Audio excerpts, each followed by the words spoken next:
In the post-COVID world, and we'll discussing about the emerging markets and new opportunities. Our esteemed panel today, may I please invite Mr. Greesh Bindra, Vice President Operations, the Suryaa, New Delhi. Can I have a round of applause, please?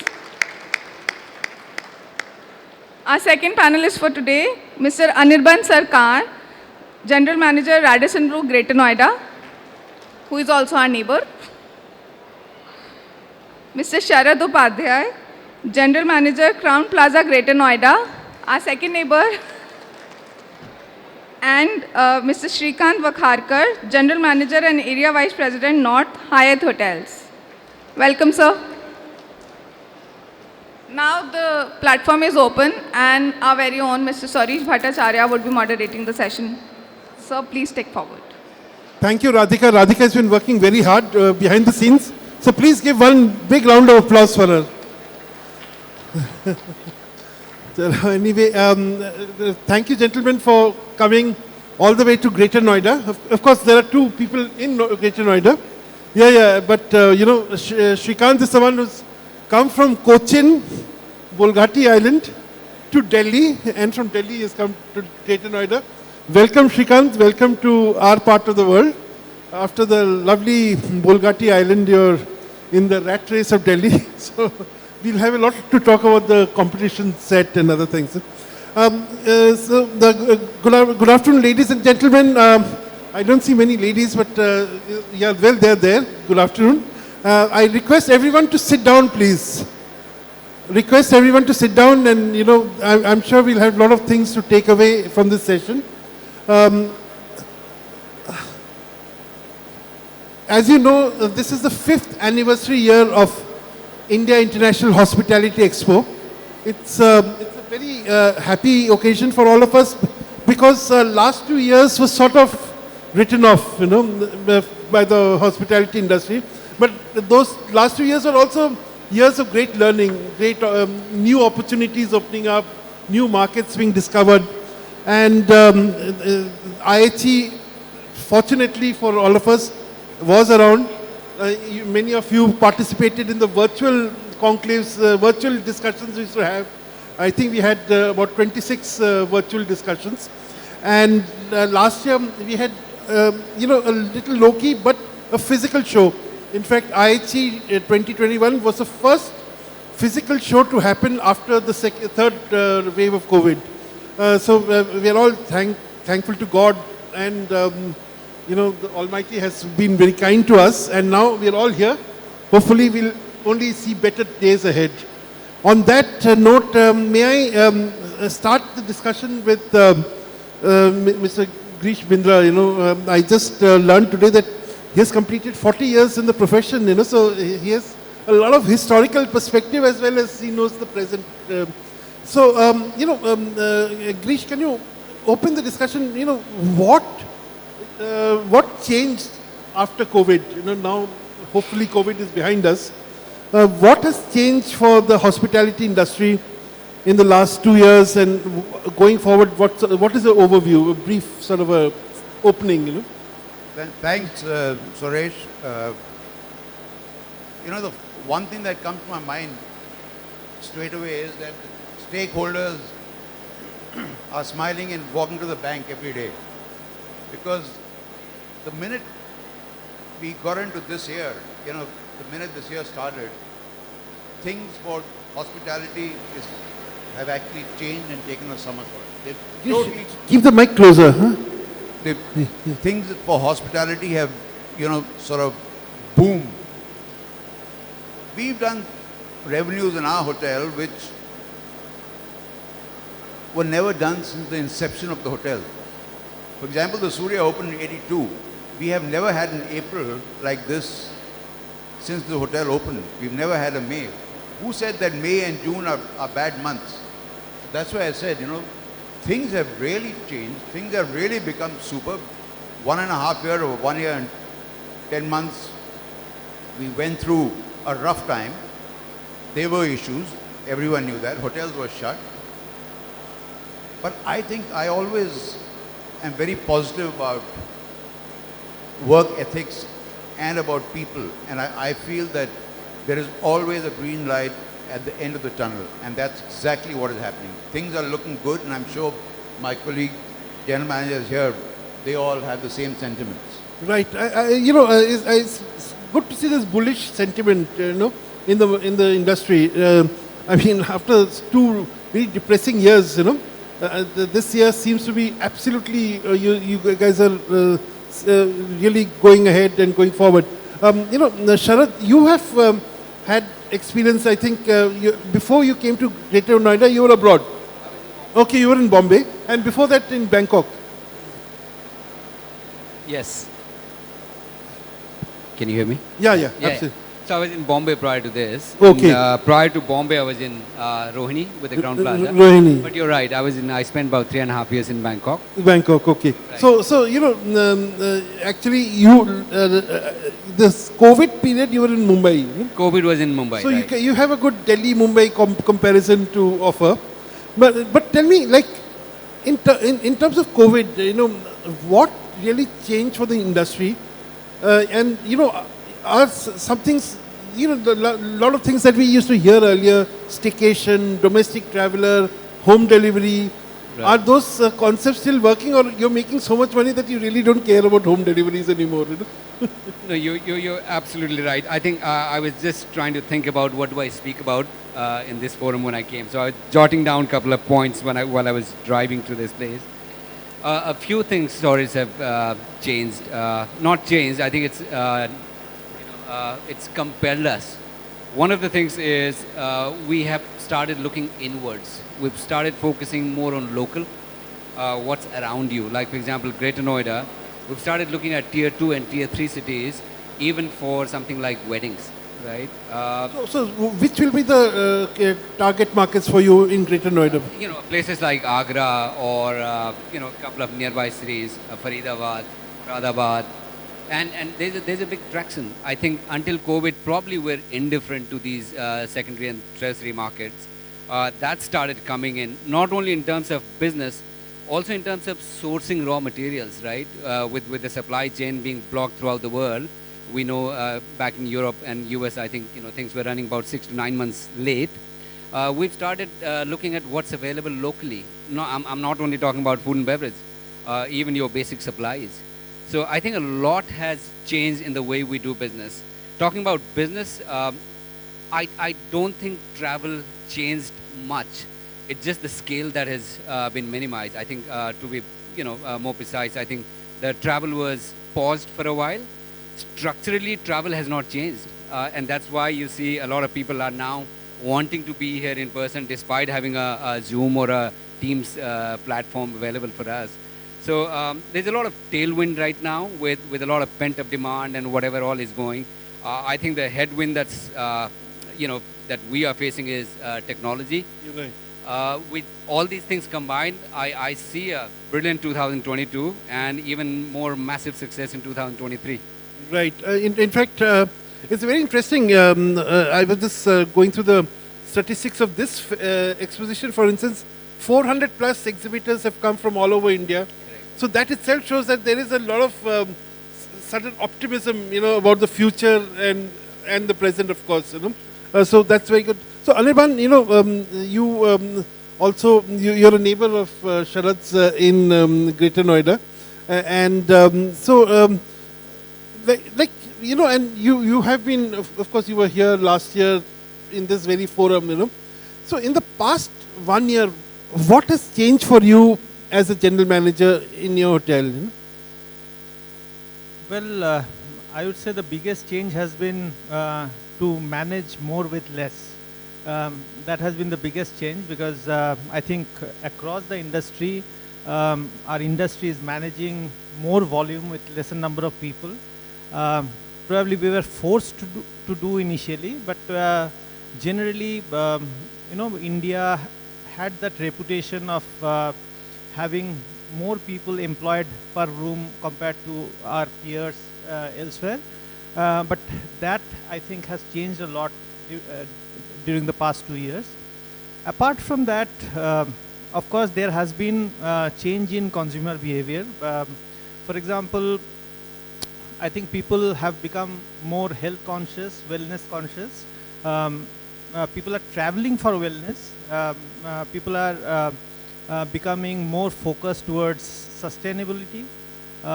These are probably a bit of an outcome of how people have experienced the last 2 years.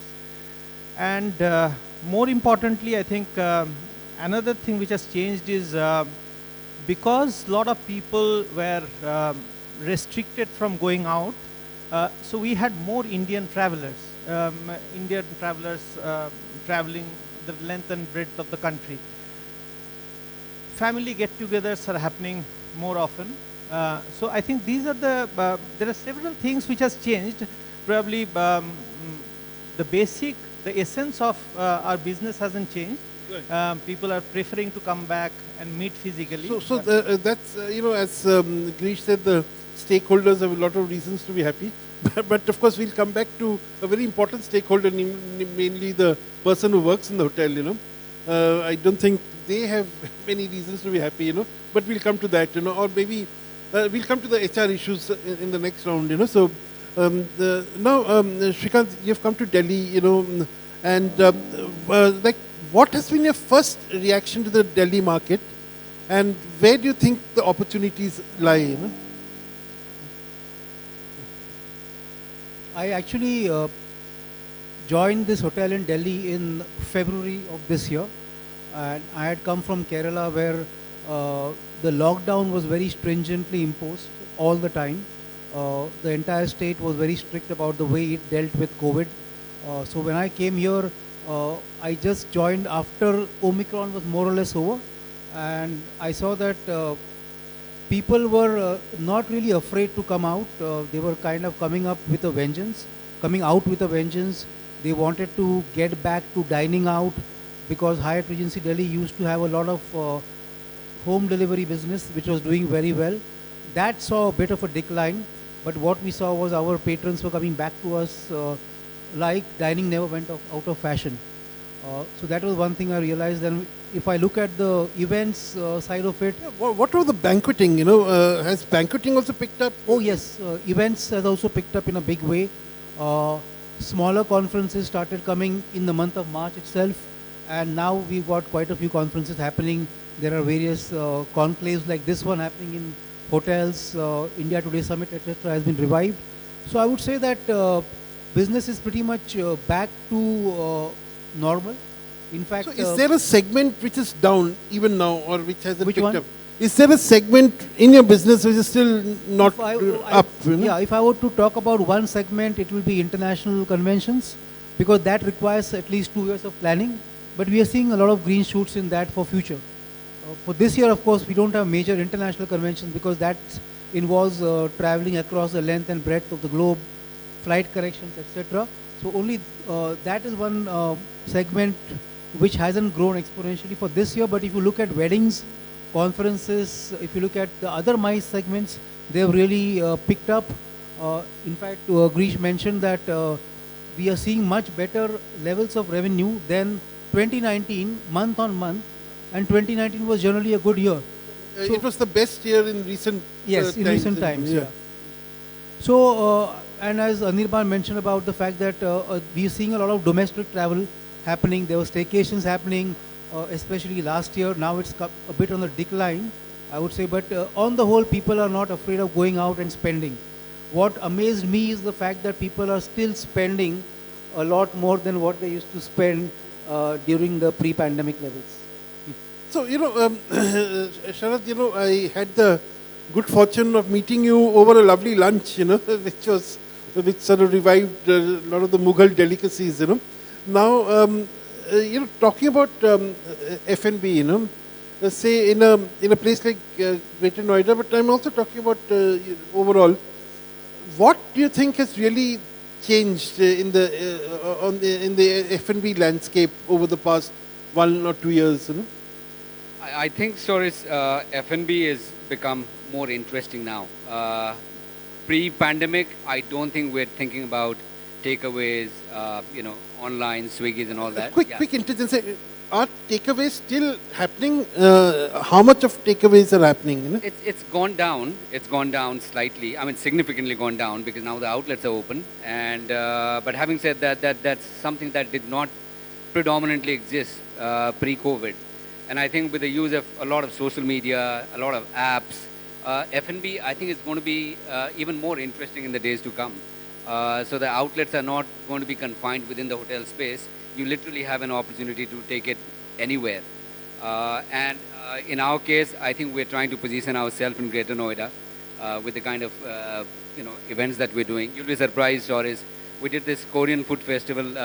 I missed it. Yeah, for about 10, Sadly. 12 days. There were people from Gurgaon who actually came to dine at us. And my marketing manager is here. She collected 70 pages of reviews. And we could not contain in 70 pages. I said, stop it now. So that's the kind of craziness that's coming in F&B. People are wanting for new experiences. People are wanting to get back into the restaurants. People are wanting to get back with their families. I see a tremendous opportunity now. Of course, the channels might change. A lot of walk-ins might increase. But F&B is growing. But if people are coming in from Gurgaon to Greater Noida, which is a good 1.5 hours of driving or more, maybe, that's good news. I mean, that's fantastic. It's absolutely encouraging. That shows Yeah. that people are looking for the opportunities they missed out last 2 years. Yeah. Correct. Yeah. So, Greesh, carrying forward, you have a lovely Chinese restaurant, Sampan, like almost a heritage restaurant now, in Delhi. Yeah. Yeah, like Sharad is saying, 1.5 hours, it's not 1.5 hours from Gurgaon to Great Noida, it's 2.5 hours. Because it's 1.5 hours from Gurgaon to Friends Colony. I mean, the traffic these days. But what I want to just go back to, Suresh, is, what has happened in the last year and a half during COVID, there were restrictions on weddings because of the number of packs. So people got married. I mean, I did 6 weddings the same day in my hotel. 50 packs, 50 packs, 50 packs. But today what is happening is, those same guys who got married that time are coming back for parties of 300 people, 350 people, receptions and all, just to announce to the whole world and, celebrate. And that is happening a lot. And, Wow, that's a great opportunity, I think. Yeah, that's why it's a big turnaround. At the same time, I think what is also, they are not, we are looking at almost a 20% hike at a per pack cost. The revenues are also going up and people are not hesitating so much, So I think it's looking good. I mean, I would, like I said, it's amazing. So it's almost like everyone is getting married twice out of sheer celebration of the fact that COVID is behind us. Absolutely. So Anirban, as far as when we last met, I remember. Unfortunately, we met at this during this IHE last year. So it's been a long time. We have met once after that, but we were talking about the new industries which are opening up, and we're talking about what Nokia is doing, and Samsung and all that. Can you give a little idea? When we, going beyond food and travel, what are the industries which are opening up in Greater Noida, and what sort of opportunities are these industries presenting? Well, Greater Noida definitely is coming up as a strategic city, which is going to spur the growth. And I'll also ask a supplementary question about Jewar Airport. I mean, how will that make a difference to you guys? Well, Jewar Airport is not as close as it looks like. It's almost 38 kilometers from where Greater Noida is. But because of Jewar Airport, a lot of activities happening, which definitely is going to impact the business in Greater Noida. Secondly, Greater Noida now has become a strategic city, which is very well connected with a lot of smaller cities of UP. And of course, Delhi NCR, if you look at, Greater Noida is well connected with Ghaziabad, with Noida. South Delhi is not very far off. Faridabad is getting connected with a connector. And then there is the expressway which directly connects to the outer periphery of Gurgaon. So what is happening is Greater Noida is becoming the focal point of a lot of activities, including factories, soft good factories, like Samsung has built the world's largest mobile factory here. Then LG, of course, has another huge setup. There are a lot of data centers which are supposed to come up in Greater Noida. Yeah, because with the 5G rollout happening soon, data centers will become a big business. TCS has taken up 300 acres of plot to build one of their office spaces themselves. So Greater Noida is a very And different. TCS is one of the biggest spenders on corporate travel. So that's good news for you. So that way, Greater Noida is definitely strategically located. But more importantly, what has also happened is a lot of people had invested into Greater Noida long time back, and they were not staying in Greater Noida. But because of COVID, because of the facility of being able to work from home, a lot of people migrated during the last 2 years. So a lot of population increase also has happened in Greater Noida in the last 2 years. But more importantly, I think Greater Noida, what it was even pre-pandemic, is now has become a busier city overall. And Shrikant, coming, same question to you. In Delhi, I was once told that the Central Vista project has generated a lot of tourists, a lot of business traveler movement. Because so many people are working on the Central Vista project. So is there, what are the new opportunities within the Delhi market that are emerging or that you have been able to spot?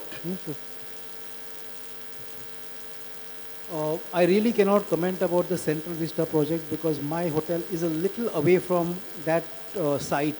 There are a lot of hotels in Luton's Delhi which would probably qualify for that.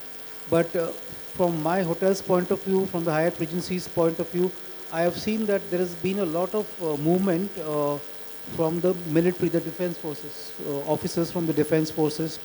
And we, as a strategy, tied up with the defense forces because there has been a lot of movement amongst the officers of the Army and the Air Force especially.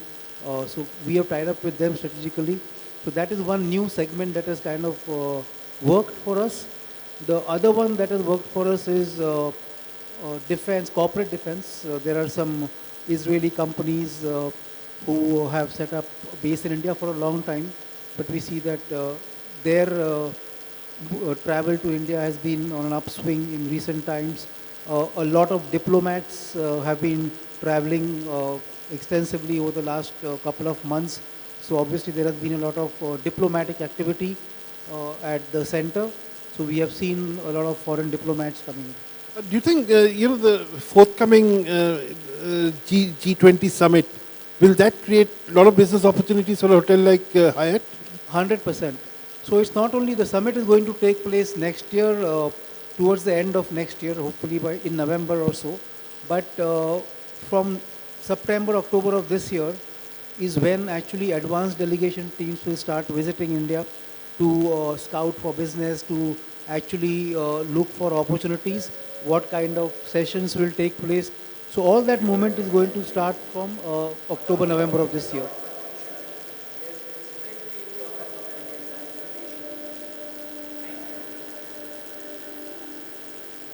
Sorry, Yeah, so we do foresee a lot of business, not only during the G20 summit, but during the lead up to the summit as well. In fact, that is, Mr. Amitabh Kant is, has been rehired by the government only to look into this business,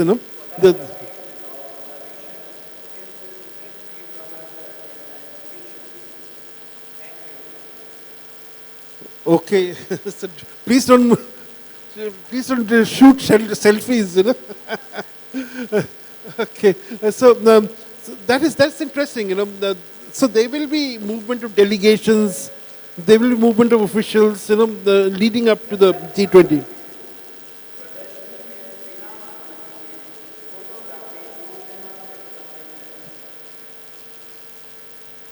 Yes, advanced delegations will contribute to a lot of business in the run-up to the actual summit, I would say.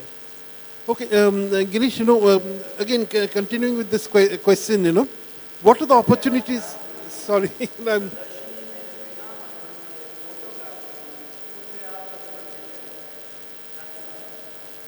Okay. Can you let us know what are the opportunities you're seeing in your immediate area and, of course, across the Delhi market? Well, I'll tell you what, we've done a fair amount of business through OTAs. And something that never stopped right through was medical tourism.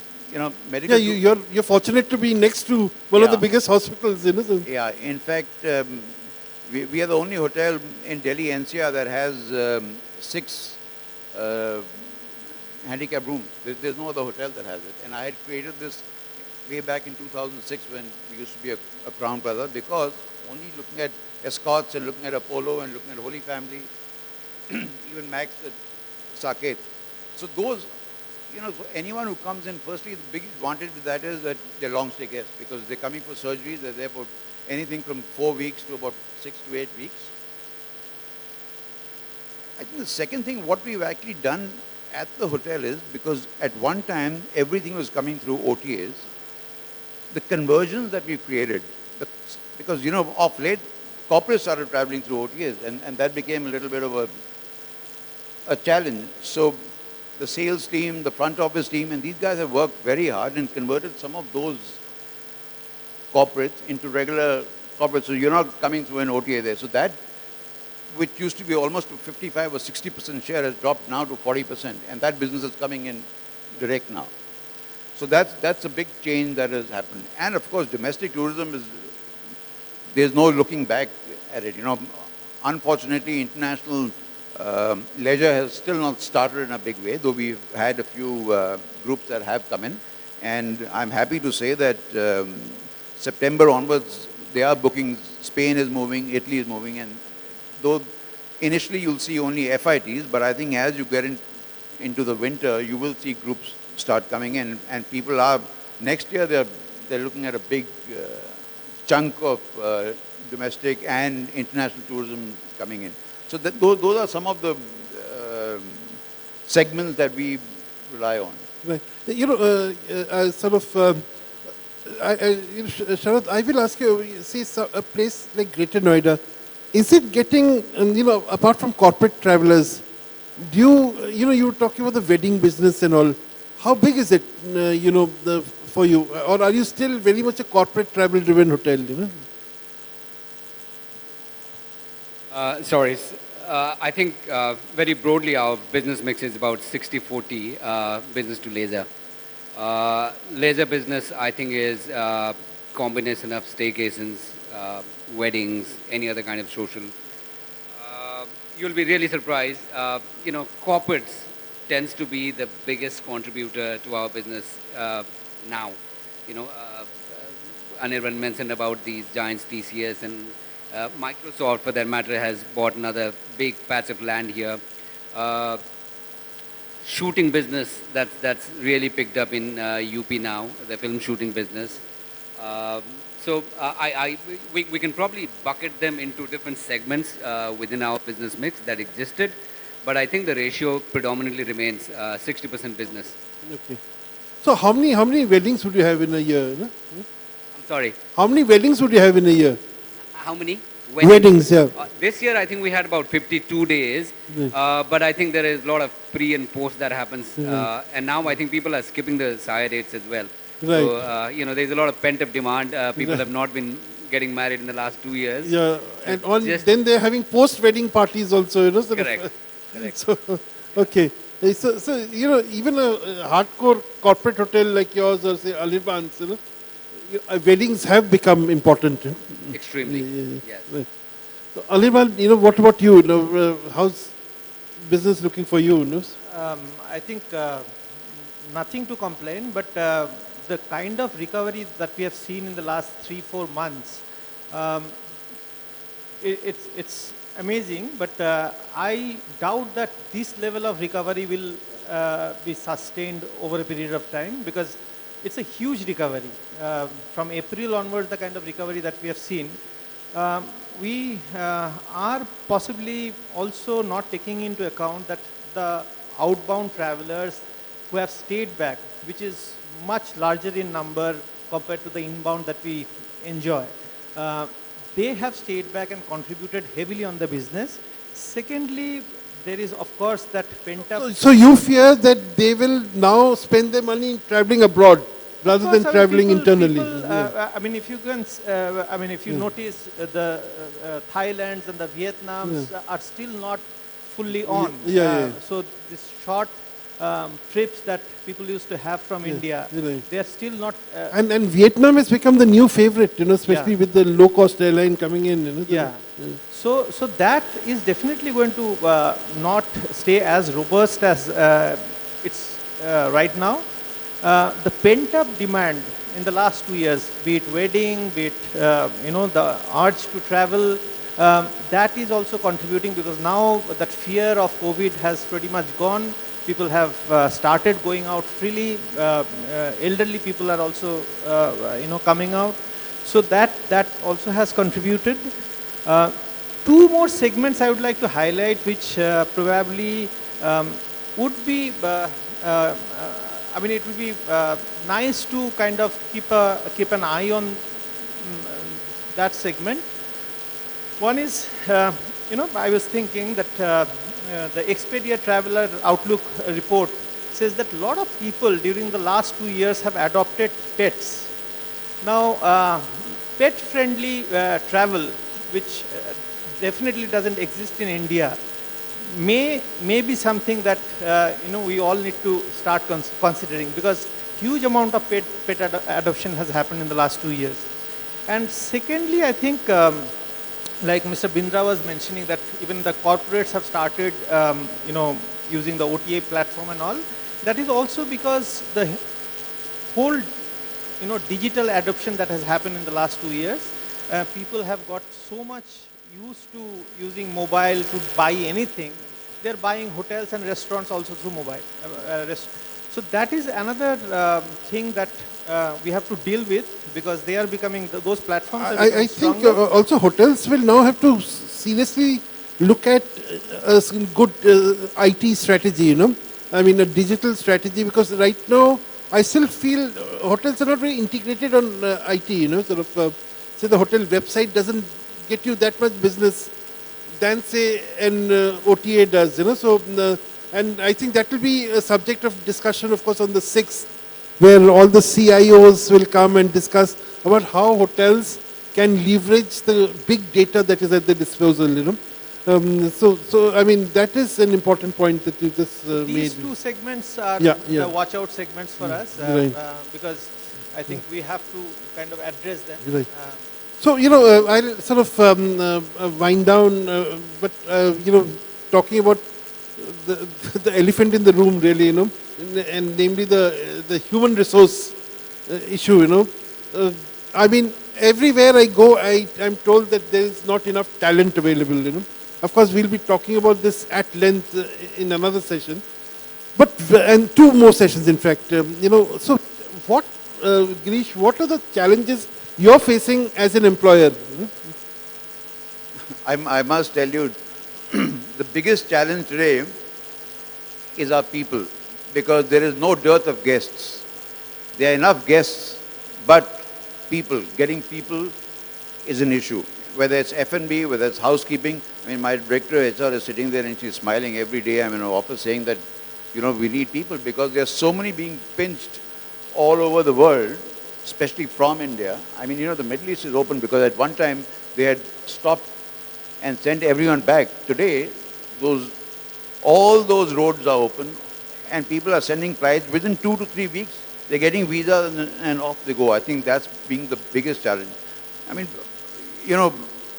I keep discussing this with my entire team that we need references, we need people, because that is going to be your challenge. And I'm sure everyone is facing the same thing, whether it's your restaurant, whether it's housekeeping, whether it's front office, that is going to be. And let me tell you, guests, for no one is going to be a hassle. Everyone is going to be happy with guests, but the people to serve them is going to be a big challenge. And that's going to tell on the guest satisfaction scores eventually, you know. Absolutely. And you see what now we were talking about takeaways. Now, for example, if anyone is calling for food home and it's a new restaurant, they check the review. It's so simple. They check the review and see, oh, it's got 4.5. This is very good. And that's exactly what is happening with hotels also, because all of us, the hotels are all same. I mean, they're all 5-star deluxe hotels, but they are checking TripAdvisor and they're checking reviews and then checking into hotels. So all this digital marketing is very important. Your websites and things are the key moving forward. So, Shrikant, you know, talking about people, what are the people challenges you see going forward? What are the key people challenges hotels will face? And is there a solution to the problems?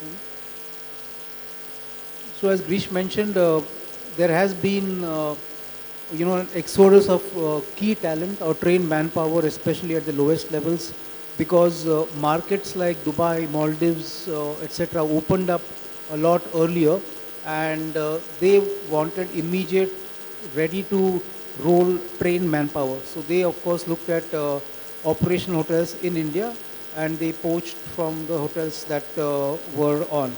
So most hotels are facing this crunch. I would say that at the Hyatt we are facing it to a slightly lesser extent, primarily because during the pandemic we made sure that we held on to our staff as to a very large extent as compared to other companies. We spoke to our owners and explained to them that we are guided by our purpose of care.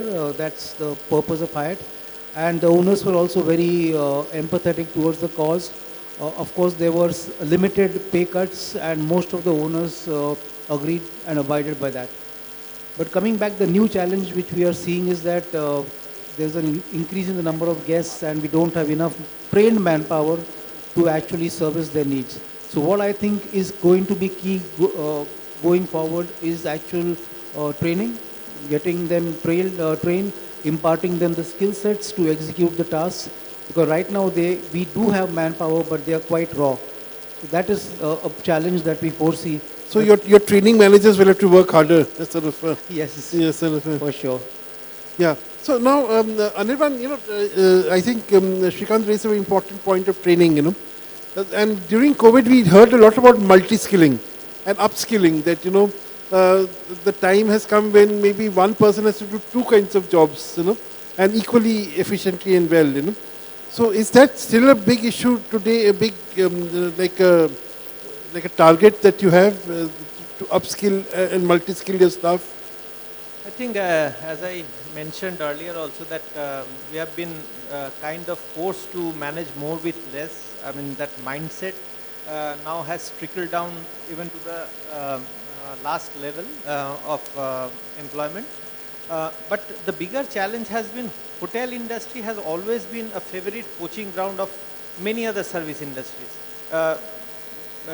Many years back it was there, it is still there today. But what also has happened is because travel and tourism was the worst hit sector, so our jobs, our profession was really at stake in the last 2 years. And a lot of people could not deal with that uncertainty. So obviously that prompted them to explore opportunities that they may not have explored earlier. So a lot of people have moved to other industries, other sunrise industries also, like I think facility management is becoming a very big industry slowly. A lot of hoteliers have moved to facility management. So similarly, these new tech companies are also picking up user experience, interface experience engineers from a service background. So, and the worst thing is last 2 years, there has been hardly any fresh supply. So very few students enrolled into hotel management. So the fresh supply also has dried up. So I think we have to deal with this crisis for next 1 or 2 years at least before it's again starts. Again, you. So Sharad, any last thoughts before we wrap up? Sorry, I was just, I echo what my colleagues are telling me.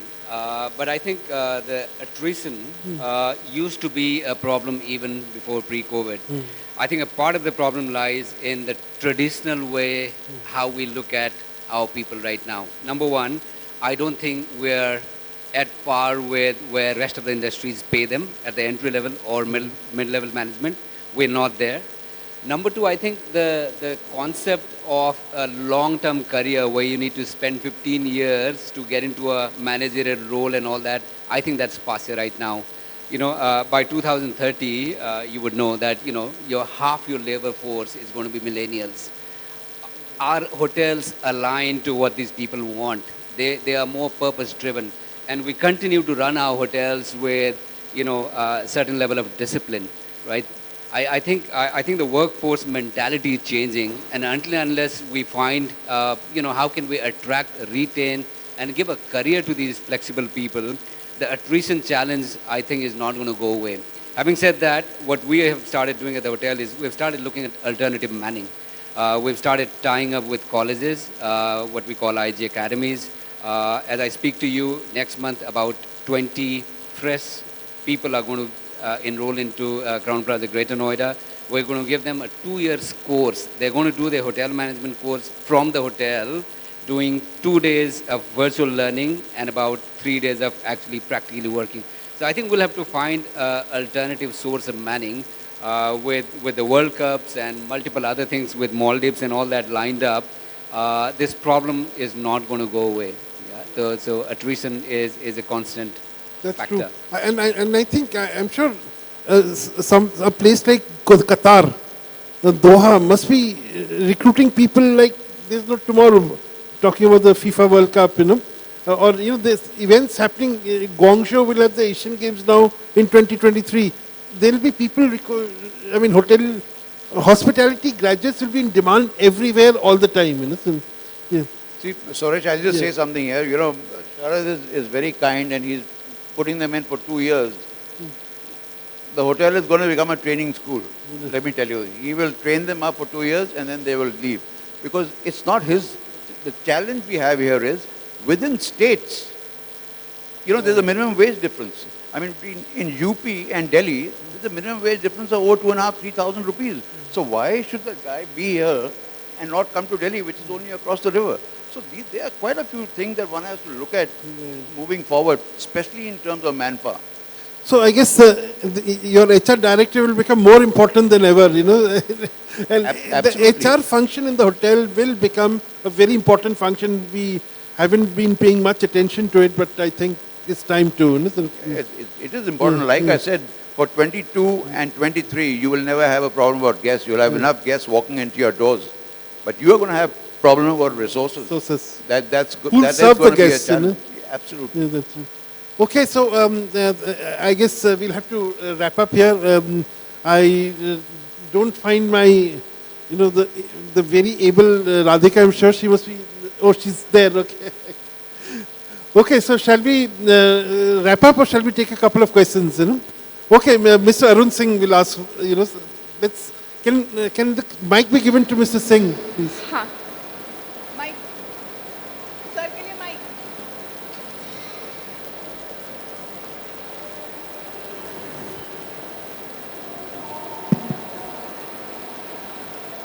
Myself, A.K. Singh, I'm a director of FHRI IHM. I have been the principal of IHM Mumbai for 7 years and before that Lucknow for 10 years.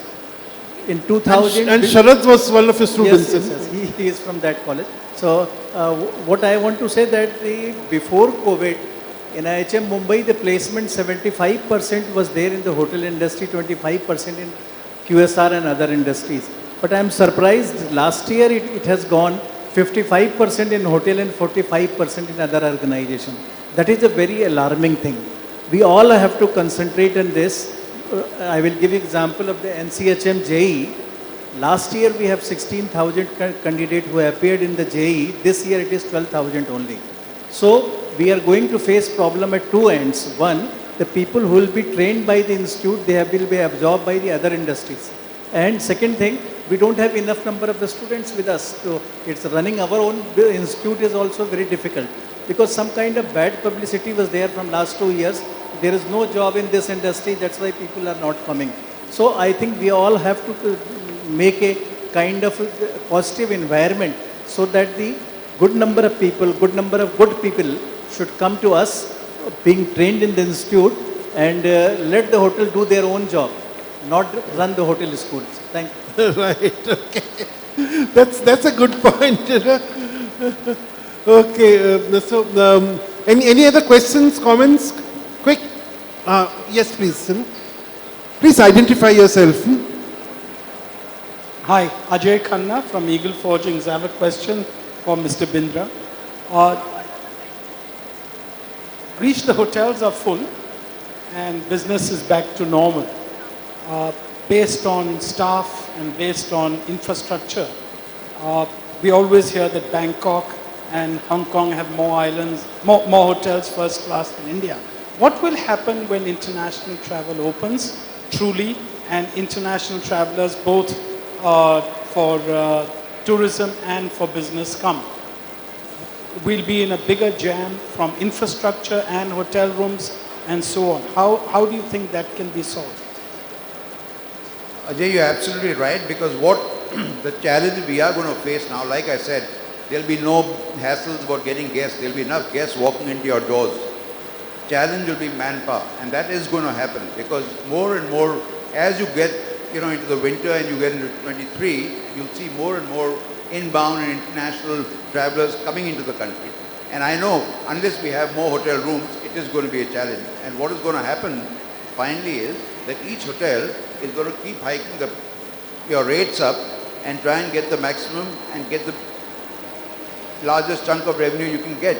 Because unless we open more hotels and get more hotel beds like you have overseas in Bangkok and stuff like that, it cannot work here. We definitely need, there are some more properties coming up, but we still need a hell of a lot more to, from what I can see, the international travel, that's going to happen. But hotel is a five-year prospect, so shouldn't the government be investing heavily into this sector, because it's going to be a very big problem. If you can't get hotel rooms, we'll be back in those days when liberalization happened and there were no hotel rooms. I believe Leela in Bangalore was selling for 50,000 or something 15 years ago, 20 years ago. I agree with you 100%, but the issue is going to be that, forget Leela in Bangalore, hotels in Delhi have been selling rooms at 20,000 rupees only 10 days back. So, this is exactly what I'm saying. This is what is going to happen. Okay, Sharad, yes.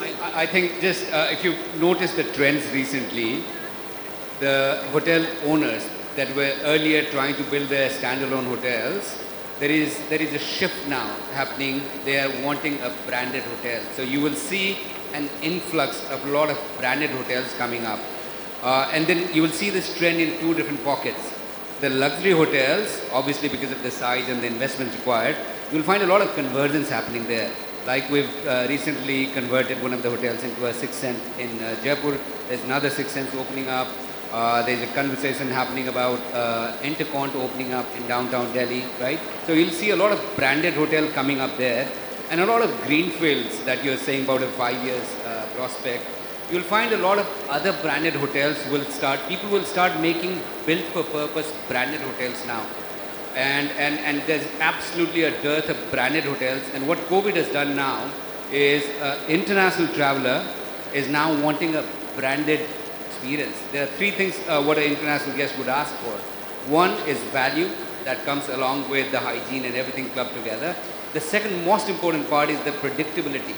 What does this brand give me? If I come and choose to stay with you, what can I predict? So that predictability is a very big factor, right? And then there are multiple other benefits of having a branded hotel. So I think it is evolutionary, but I think you will see some pace happening in that front. Even safety, I believe a lot of international travelers prefer to stay at a Hilton or a Marriott or a Hyatt or a IHG or Accor because they've come first time to India, and I think safety for them, they've heard a lot about the wrong things, unfortunately, but I think safety is a very big aspect. Yeah, so I guess, we are now seriously, we have overshot our time limit. Thank you so much, gentlemen. You have been you have really kicked off the proceedings on a good note. Some mostly positive, but some grey areas and some areas of concerns also flagged. Radhika, will you do the honors of Thank you so much, panelists, for your esteemed inputs. I am sure the audience would be glad to learn some insights of the hotel. A small memento from us. May I request Sudeep sir to please come on stage and hand over the mementos. Mr. Sudeep Roy is the CEO of IEML. He's the man behind the scenes.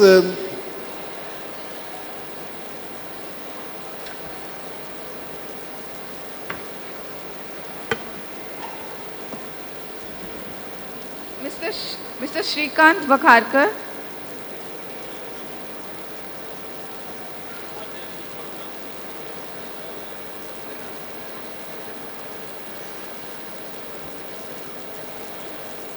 Mr. Anirban Sarkar.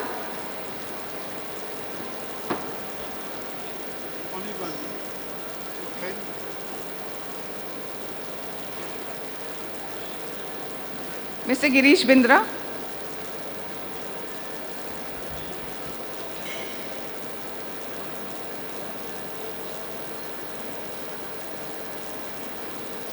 Mr. Sharad Upadhyay.